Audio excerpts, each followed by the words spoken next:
What's going on, ladies and gentlemen? My name is Nick, and today I'm here to report the news of all the information that came out of the Sony PlayStation meeting that happened today in New York City. A lot of cool stuff came out on the PlayStation Slim as well as the officially announced PlayStation Pro, formerly known as the Neo. So a lot of information came out of the press conference, but a whole shit ton of information came out afterwards via media outlets. So this video will kind of give you guys everything you need to know on the PlayStation 4 Pro. So hopefully you guys enjoyed the video. All right, first what we're gonna do is we're gonna address the elephant in the room. So Sony and my channel haven't been on the best of terms the last couple weeks. They actually gave my channel a copyright strike, as well as a bunch of other channels on YouTube for basically reporting a couple weeks ago that news of the PlayStation 4 Slim leaked. That wasn't anything new. I didn't leak it myself. It's their fault for not controlling all of their shipments and stuff.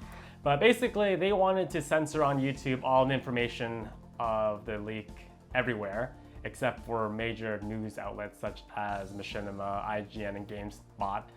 They didn't touch those guys because probably they were protected by a big team of fancy lawyers. Unlike me, I'm just a YouTube dude who does this on my channel.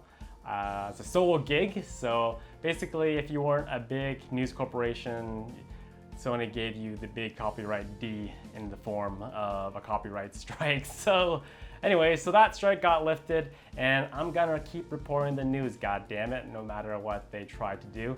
They can't stop all of us. So the first thing I really want to talk about before we actually get into the meat of the presentation and all the information that came out afterwards, it was a really terrible presentation. It was probably one of the worst presentations that I have ever seen in my life. Not in terms of content, because there was actually a lot of cool stuff inside the press conference, but just how it was ran. It was very awkward. There were moments where they were kind of expecting clapping, but there wasn't any clapping. And just overall, even up into the actual reveal of the PlayStation 4, it was very poorly done, just very anticlimactic, very monotone. It's basically been like this all Sony press conferences except for their E3 conferences. I do not know who run them, but they should be fired because they are never done well. Even the original PlayStation 4 announcement presser that happened in like 2013, that was so... I wanted to like blow my brains out. So first thing, in terms of like actual presentation, 5 out of 10. That was like the worst presentation that I've ever seen in my life. Andrew House, I'm sorry. Like, I know he's a professional, but he is just not a good presenter. It really makes me remember the days of the good old Jack Trenton and his Boston accent. Jack was like the greatest presenter ever. And I was really sad when he left Sony. And just on the topic of the second presenter, Mark Kearney, I'm sure, God love him, he is the smartest guy, one of the smartest guys in the world because he literally makes PlayStations. He actually designs the consoles, but he has the softest voice in the world. I was like falling asleep listening to him. He should run like an ASMR channel because his voice is like perfect for bedtime. It's just... When designing PlayStation 4, we had a vision of what gaming could become and created the necessary hardware to support it. We wanted a breadth of titles from AAA to indie, and so we made sure that PS4 was easy for developers to use. Yeah. But for a presentation announcing one of your new consoles, I think you should bring someone a little bit more energetic, you know? Maybe hire like PewDiePie to do it, I don't know. Just bring someone with energy. Energy just makes it so much better. But so the breaking news that took everyone by surprise was the announcement of the PlayStation 4 Slim. In all seriousness though, you could so tell that Andrew House was pissed off beyond belief when he was talking about the PlayStation 4 Slim, because it's probably supposed to be one of the big announcements that was supposed to be a highlight of the presentation, but news leaked a couple weeks ago, so we got the final and official announcements today. It's coming out on September 15th. It is $299, and one thing to note that unlike the Xbox One S, the slim version of the Xbox One that came out a couple weeks ago, this one, the console from Sony, the slim version, does not support HDR or 4K upscaling. So it's a kind of a tick away from that console. And just as a public service announcement to everyone out there, do not buy a PlayStation 4 Slim. there is zero reason to do so. It's like zero reason. There's no HDR, there's no 4K upscaling. It's basically just a smaller console, and the PlayStation 4 Pro is going to be released in November. So yeah, especially if you already own a PlayStation 4, zero reason to upgrade. Personally, myself, I will not be buying one. I buy like all the consoles.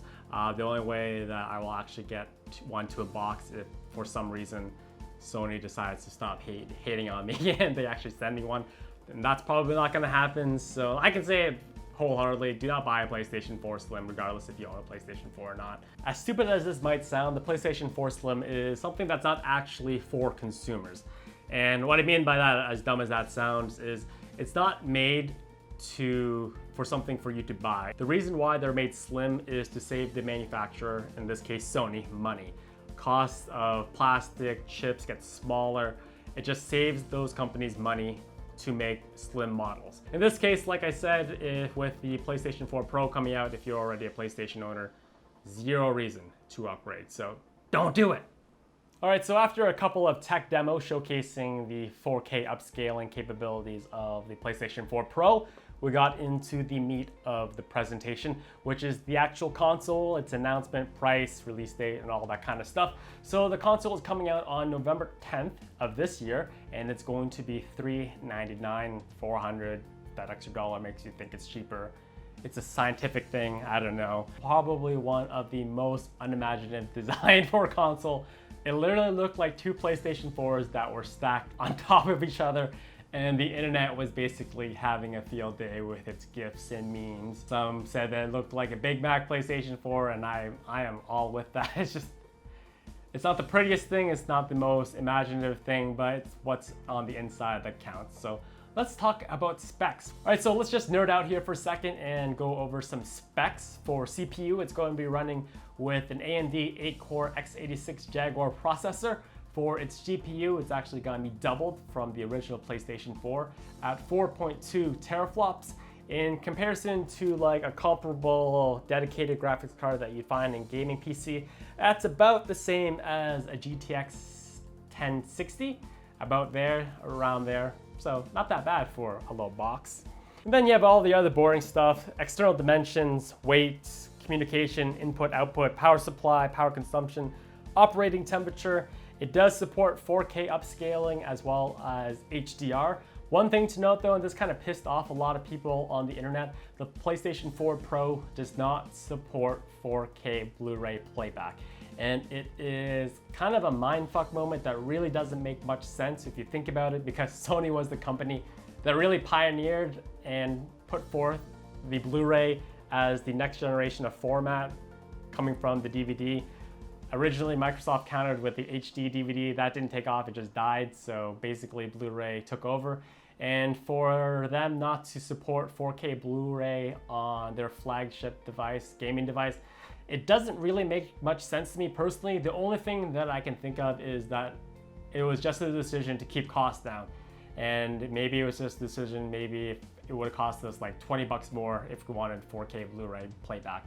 And personally, I'm okay with that. I actually don't have a 4K TV in my house or a computer monitor. All my computer monitors at most run at 1440p. All my TVs that I watch movies on only run at 1080p. So kind of a caveman basically. And I really don't buy Blu-rays anymore. And I don't think a lot of you guys do either. We either just watch Netflix or we just rent movies directly.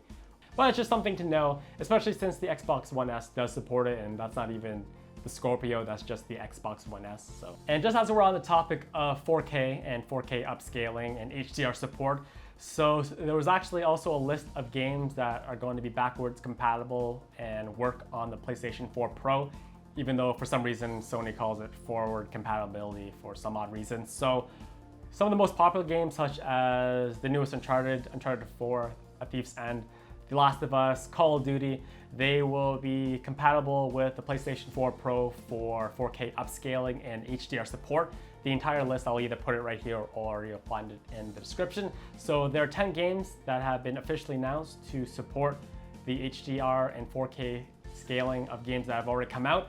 And 10 games have been confirmed that are going to be released in the future that are going to support the 4K upscaling and HDR support as well. So that's something that you can kind of keep in the back of your mind if you're planning to trade in some games to buy a console. You may want to hold on to some of them, especially if they do support the 4K upscaling. All right, so and just closing off, since we're on the topic of 4K upscaling, I want to kind of clear the air on what 4K on these consoles actually mean, just because I find that in the comment boxes of some of the gameplay trailers that I've posted or I've watched, there are a lot of people who are somewhat confused. They're like, there's no way this game is gonna run at 4K at 60 frames per second on this hardware in this little box.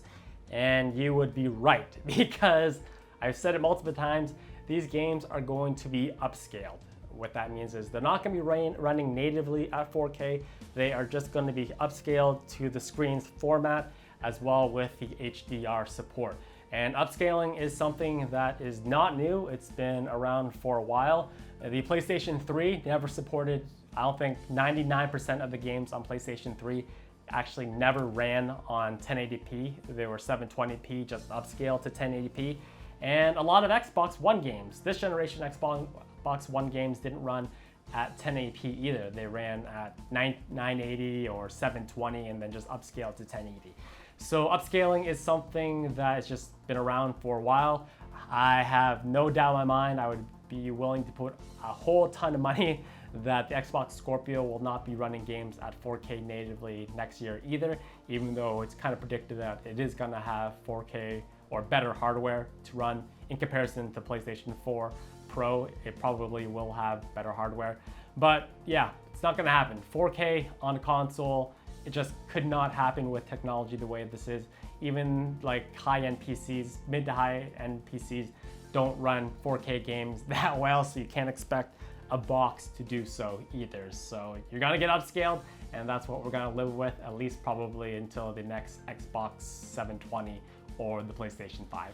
All right, ladies and gentlemen, that is all the information from the Sony PlayStation meeting, as well as some confirmed specs and news that came afterwards. So hopefully you guys enjoyed. Let me know in the comment box below if you guys are interested and planning to purchase a PlayStation 4 Pro, or for some reason, even though I highly advise against it, a PlayStation 4 Slim. And let me know the reason why you would or why you wouldn't. And as well, if you do plan to pick up a PlayStation 4 Slim or Pro, whatever your jam is, I do have Amazon affiliate links in the bottom that you can use to purchase them. You don't get charged anymore, but if you use the link to purchase them, I do get a very tiny percentage of the sales. So help me out a bit. Help keep this channel going. But thank you guys for watching, and as always, have a fantastic day.